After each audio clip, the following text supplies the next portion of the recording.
আচ্ছা, আপনারা একটা মজার কথা জানেন, হাসরের মাঠ কোথায় জানেন? কথা বলেন না কেন? না না না, এইটা হাসরের মাঠ। ওখানে তো এটার মেন স্টেশন, ওইখানে তো হলো মেন জায়গা, মনে করেন কেন্দ্রস্থল হইব, কিন্তু গোটা জমিন সবটা হাসরের মাঠ। সব এই যেটার উপরে উঠবে মানব কবর থেকে, এইটাই হাসরের মাঠ।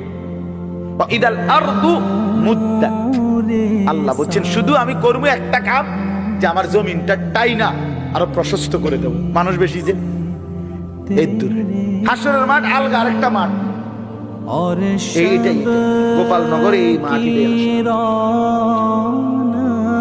আল্লাহ বলছেন, রাসূলুল্লাহ বলছেন ওয়া আখরাজাতিল আরদু আসকালাহা, জমিন তার তলদেশের সব কিছু বের করে দিবে। মানুষ অবাক হয়ে তাকিয়ে থাকবে।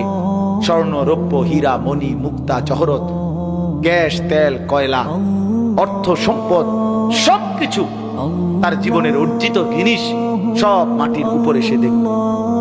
হাসরের, জানেন এটা মানে শুধু মানুষ না, এইদের সবকিছু সে দেখবে, সব আছে এখানে জমিনের উপরে। আখরাজাতিল আরদু আসকাল, যত কিছু মাটির নিচে গেছে সব মাটির উপরে চলে আসে। হাদিসে আছে, আল্লাহর নবী বলছে অর্থ সম্পদ, স্বর্ণ, রৌপ্য, টাকা পয়সা, হীরামণি, মুক্তা, এগুলো কথা বলবে। সরাসরি হাদিস, আমি নিজে পড়ছি তাফসীরে ইবনে কাসিরের। ওইগুলো কথা বলবে, কথা বলে ডাক দিবে।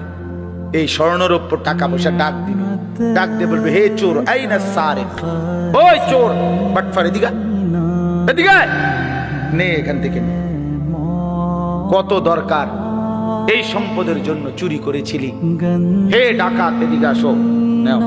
ওই সুদখোর, হারামখোর, এদিকে বাটপার, মানুষের ঠকাইছত, ওজনে কম দিছত, 3 নম্বর মালের 1 নম্বর বলে চালাই দিছত, সিটার এদিকে নে, এখান থেকে নে, যা দরকার নেই।